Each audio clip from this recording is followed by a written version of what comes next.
ٹھیک ہے رہنے دیجیے، اب نہیں ہو رہا ہے تو کیا۔ ذکر ظاہر ہے کہ ذکر کا مسئلہ مطلب عام زبان میں اگر ہم کہیں تو بات کرنا، صبح سے شام تک آدمی نہ جانے کس کی بات کرتا ہے، لیکن ہر بات نہ ہر آدمی کے کرنے کے کام کی ہوتی ہے اور نہ سننے کے کام کی ہوتی ہے۔ کہ روئے زمین پر علی کا ذکر اور علی کی بات ایک ایسی بات ہے کہ جس کے لیے پیغمبر نے فرمایا کہ اپنی مجلسوں کو علی اپنے ابی طالب کے ذکر سے دور کرو، یعنی جب تم کہیں بیٹھو تو علی کا ذکر کرو، علی کی بات کرو۔ اور پیغمبر نے اس کو کسی خاص گروہ سے کسی خاص گروپ سے مخصوص بھی نہیں کیا کہ شیعہ کریں اور غیر شیعہ نہ کریں، علماء کریں غیر علماء نہ کریں۔ پیغمبر نے کہا زینوا مجالسکم، تم اپنی مجلسوں کو زینت دو، تو جو جہاں بیٹھے وہ علی کا ذکر کرے، علماء اپنی بزم میں، خطباء اپنی بزم میں، ذاکرین اپنی بزم میں، بطلہ اپنی بزم میں، حکیم اپنی بزم میں، خطباء اپنی بزم میں، مومنین اپنی بزم میں جہاں بھی بیٹھے وہ ذکر علی کریں، اس لیے کہ علی کا ذکر زینت مجلس ہوگا۔ ظاہر سی بات ہے کہ ذکر ایک ایسا لفظ ہے کہ جو اپنے آپ میں اس کا کوئی معنی اور مقصد نہیں ہے، لیکن ذکر کا احترام مذکور کے اوپر منحصر کرتا ہے، یعنی اگر جس کا ذکر کیا جا رہا ہے وہ محترم ہے تو ذکر بھی محترم ہوگا، جب ذکر محترم ہو تو ذاکر بھی محترم ہوگا، جب ذاکر محترم ہو تو جگہ بھی محترم ہوگی، جب جگہ محترم ہو تو بیٹھنے والے بھی محترم ہوں گے۔ لہذا پیغمبر نے فرمایا زینوا مجالسکم بذکر علی ابن ابی طالب، تم اپنی مجلسوں کو علی اپنے ابی طالب کے ذکر سے زینت دو، اس لیے کہ علی کا ذکر میرا ذکر ہے، میرا ذکر خدا کا ذکر ہے۔ یعنی اس کا مطلب یہ ہوا کہ اب ایک ذکر جو ذکر ابی کے نام سے منعقد ہو رہا ہے وہ صرف ایک ذکر نہیں ہے، بلکہ اسی ذکر میں ذکر خدا بھی ہے اور ذکر رسول بھی ہے، اور ذکر خدا اور رسول کا معاملہ یہ ہے کہ اور یہ ذکر ایسا ہے کہ جب کسی بزم میں منعقد ہو تو کم سے کم وہ زمین شرف میں آسمان جیسی ہو جاتی ہے۔ صلوات سبحان اللہ، سبحان اللہ، سبحان اللہ۔ دلیل کیا ہے؟ اس کی دلیل یہ کہ جب کہیں مجلس ہوتی ہے، مثلا حدیث قصہ میں بھی اس کا تذکرہ ہے، جب کہیں مجلس منعقد ہوتی ہے تو مومنین یہاں آئیں، ادھر بیٹھیں، باہر بیٹھیں، جو نیچے کھڑے ہوئے ہیں، تو یہ مومنین مجلس میں شرکت کرنے کے لیے آئیں۔ صرف مومنین ہی نہیں آتے، بلکہ عام طور پر مشہور اور مستند روایات میں یہ بات ثابت ہے کہ جب کہیں مجلس اہل بیت، مجلس ذکر اہل بیت برپا ہوتی ہے تو وہاں انبیاء ملائکہ بھی نازل ہوتے ہیں، فرشتے نازل ہوتے ہیں۔ بس آپ نے اپنی نگاہوں سے نہیں دیکھا، لیکن فرشتے یہاں مجلس میں شرکت کرنے کے لیے آئے۔ جب یہ فرشتے شرکت کر کے واپس جاتے ہیں تو دوسرے فرشتے جو اس مجلس میں شریک نہیں ہوتے وہ ان سے پوچھتے ہیں کہ تم کہاں سے آ رہے ہو؟ اس لیے کہ تمہارے جسم سے ایسی خوشبو آ رہی ہے کہ جو یہاں جنت میں تو آس پاس کہیں نہیں ہوتی۔ تو وہ کہتے ہیں کہ ہاں تم نے صحیح پہچانا، ہم ایک جگہ گئے تھے، وہاں مجلس ذکر اہل بیت ہو رہی تھی، تو وہ کہتے ہیں کہ ہمیں بھی لے چلو۔ تو فرشتے جواب دیتے ہیں کہ نہیں اب تو وہ ختم ہو گئی، اب کیا مجلس ختم ہو گئی۔ تو کہتے ہیں اچھا وہ بزم تو ہوگی جہاں وہ ذکر ہو رہا تھا؟ کہا آپ نہیں، وہ بزم بھی چلی گئی، لوگ اپنے اپنے گھر چلے گئے۔ تو کہ وہ فرش تو ہوگا جس کو لوگ بیٹھے ہوئے تھے؟ تو وہ کہتے ہیں نہیں اب تو بہت دیر ہو گئی، انہوں نے فرش بھی سمیٹ دیا۔ تو وہ کہتے ہیں کہ وہ جگہ وہ مکان تو ہوگا کہ جہاں مجلس ہو رہی تھی؟ تو کہتے ہیں ہاں وہ مکان ہے۔ تو کہتے ہیں ہمیں وہیں لے چلو۔ تو وہ فرشتے کہ جو مجلس میں شرکت نہیں کر سکے، نہیں شرکت کی انہوں نے، وہ بھی اس مکان میں آتے ہیں، اور آنے کے بعد اس لوگوں کے لیے کہ جو مجلس میں شرکت کر کے اپنے گھر جا چکے ہیں ان کے لیے دعائے مغفرت کرتے ہیں۔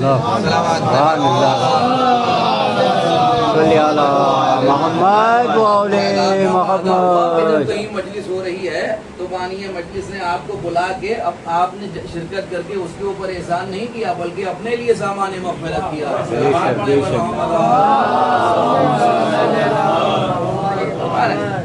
بات تمام ہو رہی ہے، ایک حدیث اور سن لیجیے اور پھر اس کے بعد اپنے مصائب کہ امام رضا علیہ الصلوۃ والسلام زینوا مجالسکم، پیغمبر کی حدیث، امام رضا فرما رہے من جلس مجلسا، امام فرما رہے من جلس مجلسا یحیی فیہ امرنا، امام رضا کا ارشاد ہے کہ کوئی شخص اگر مجلس میں بیٹھے، کون سی مجلس میں؟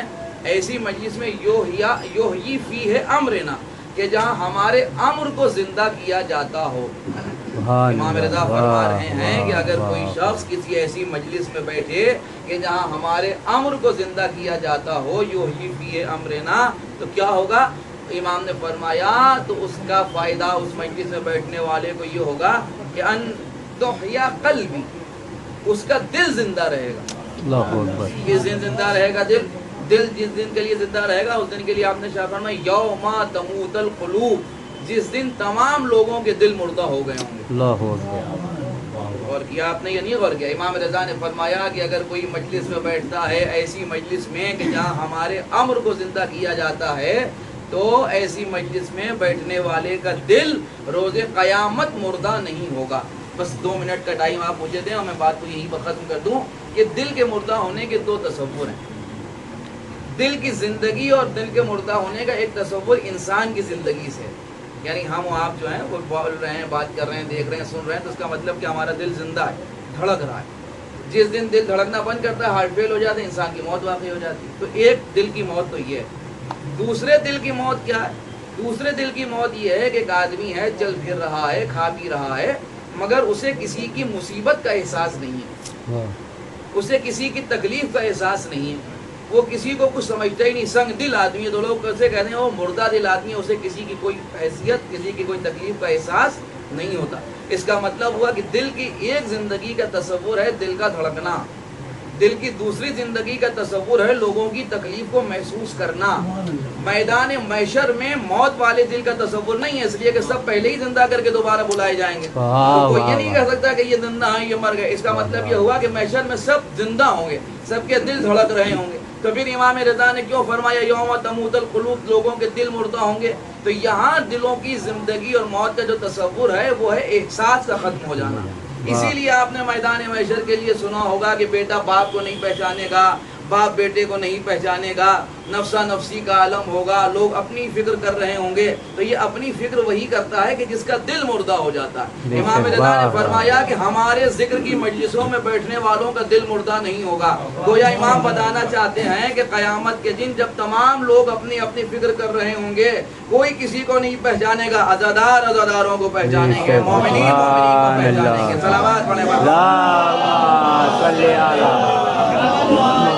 وعلى محمد، سبحان اللہ لہذا جب کہیں احیاء امر اہل بیت ہو، جب کہیں ذکر اہل بیت کی مجلس منعقد ہو، تو اس طرح سے شرکت کیجئے کہ یہ روز محشر ہماری دل کی زندگی کا، خدائی قسم دنیا میں ہدایت ہے اور آخرت میں دل کی زندگی کا سکون۔ لیکن جب کسی نے پوچھا امام رضا سے اور آپ نے چھٹے امام سے اللہم صلی اللہ ایک حدیث اور سنا دوں، امام جعفر صادق علیہ السلام کی حدیث ہے۔ اللہم صلی اللہ محمد۔ امام نے اپنے چاہنے والے سے پوچھا یہ بتاؤ کہ کیا تم ہمارے ذکر کی مجلس کرتے ہو؟ اس نے کہا مولا ہماری مجلس کا مطلب ہی آپ کا ذکر ہوتا ہے، جب ہم بیٹھتے ہیں تو آپ ہی کا ذکر کرتے ہیں۔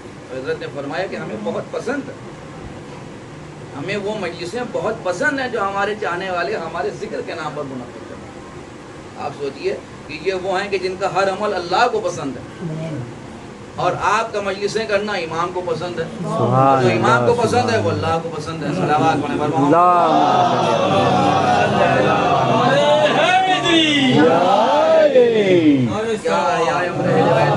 صلی اللہ محمد وعلى محمد۔ مولا احیاء امر آپ کا کیسے لیا جائے؟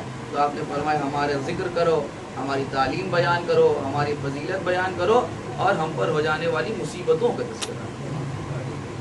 پھر ارشاد فرماتے ہیں کہ اگر کسی کے سامنے ہماری مصیبت بیان کی جائے، ہمارے مصائب بیان کیے جائیں، اور وہ سن کے اس کا دل مغموم ہو جائے، نہیں آپ کے سامنے اگر ہم بیان کریں کہ کربلا میں حسین 3 دن کے بھوکے پیاسے سے مر گئے، اور آپ کا دل یہ سن کے مغموم ہو جائے، تو امام فرماتے ہیں جب ہماری مصیبت سن کے کسی کا دل مغموم ہو جاتا ہے تو اللہ اسے عبادت کا اجر عطا کرتا ہے۔ اللہ اکبر۔ جب دل مغموم ہو جاتا ہے تو نتیجے میں کیا ہوتا ہے کہ یا آنکھوں سے آنسو نکلتے ہیں یا زبان سے آہ نکلتی ہے، ہائے۔ یہ جو آہ ہے، امام فرماتے ہیں کہ جو نفس محموم ہے، سانس ہے، آہ ہے، یہ بھی اللہ کی نگاہ میں تسبیح کی حیثیت رکھتی ہے۔ اللہ اکبر، اللہ اکبر۔ کتنا عظیم ہے غم حسین ابن علی، کتنا عظیم ہے غم اہل بیت۔ آج 7ویں محرم تمام ہو رہی ہے، آج کا دن وہ تھا کہ کربلا میں اب قحط آب ہو گیا۔ قحط آب کا مطلب یہ ہے کہ چوتھی کو بندشی آب تھی، پانی پر پہرا بٹھا دیا گیا، جو تھوڑا بہت پانی تھا وہ بچوں میں بٹتا رہا، لیکن 7ویں محرم کو پانی بالکل ختم ہو گیا، اب پانی نہیں ہے، اب بچے ہیں اور العطش کی صدا ہیں، العطش قد قتلنا، ہائے پیاس ہمیں مارے ڈالتی ہے۔ آج تو پیاس کا کربلا کا بڑا گہرا رشتہ ہے۔ بس مجلس تمام ہو گئی. آپ کی آوازیں بلند ہیں. خدا آپ کو کسی غم میں نہ رلائے سوائے غم اہل بیت کے. عزیزوں بچے العطش خط کو دلنا کی صدایں بلند کر رہے ہیں. ہائے پیاس ہمیں مارے ڈالتی ہے, ہائے پیاس ہمیں مارے ڈالتی ہے, ہائے پیاس ہمیں مارے ڈالتی ہے.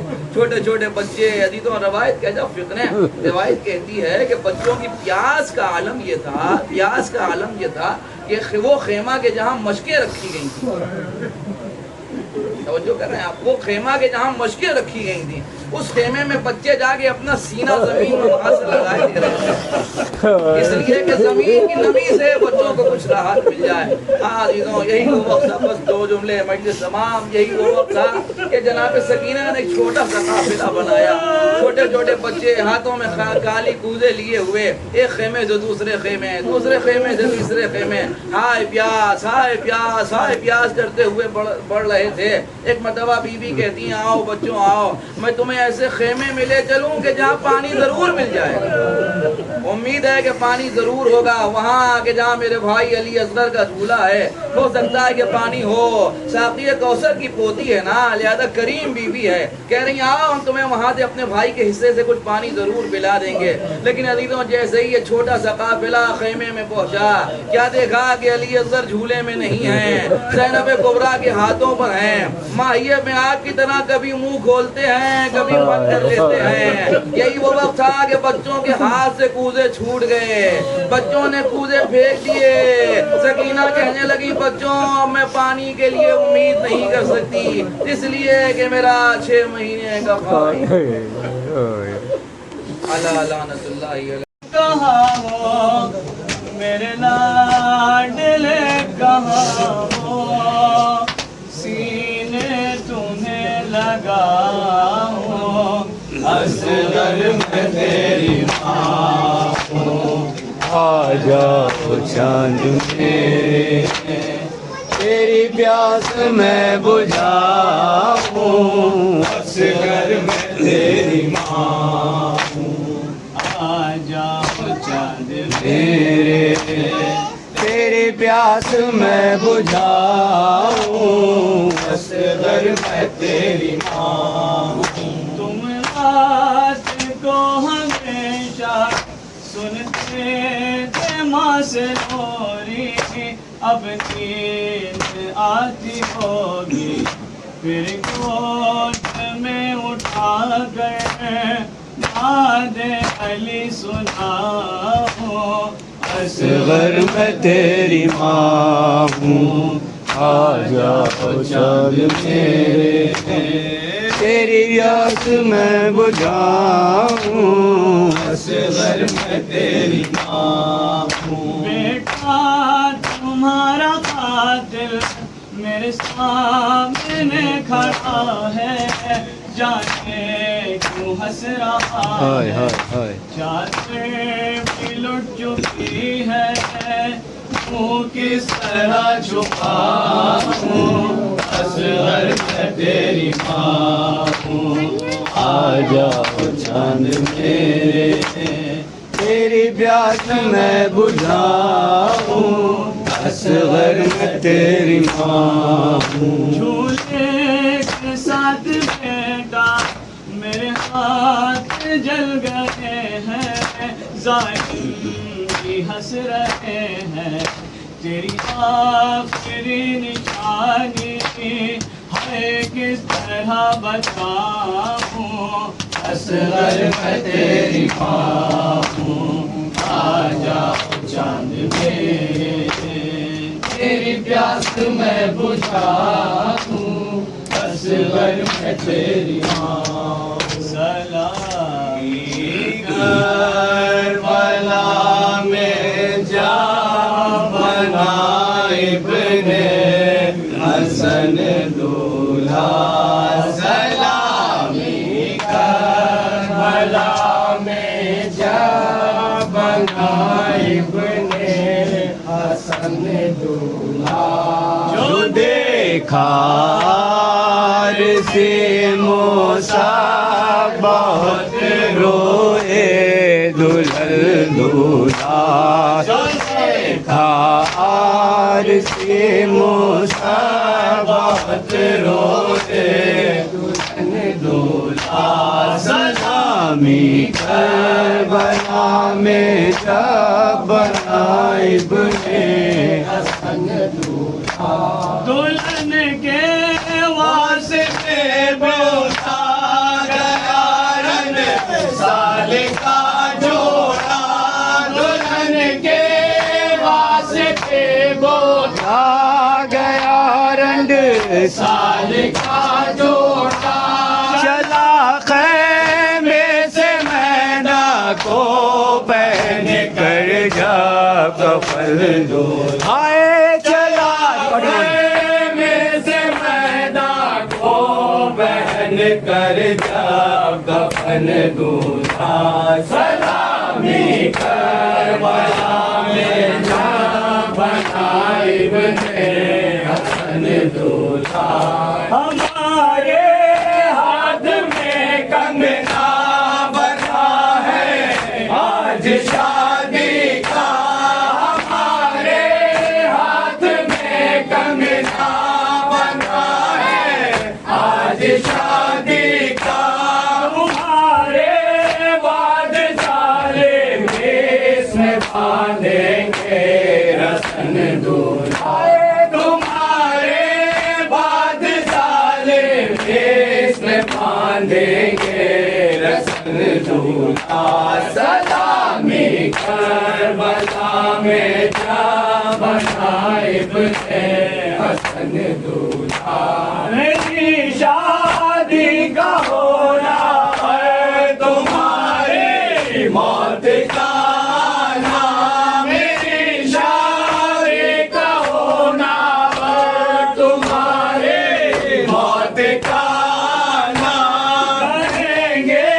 بقدم مجھ کو یہ سارے مرد و زن دولہا، کہیں گے بقدم مجھ کو یہ سارے مرد و زن دولہا، سلامی کربلا میں جب بنا ابن حسن دولہا، جب آئی لاش خیمے میں دلہن یہ رو کے کہتی تھی، جب آئی لاش خیمے میں دلہن یہ رو کے کہتی تھی، میرے زخمی بدن دولہا، میرے گل پیرہن دولہا، میرے زخمی بدن دولہا، میرے گل پیرہن دولہا، سلامی کربلا میں جا بنا ابن حسن دولہا،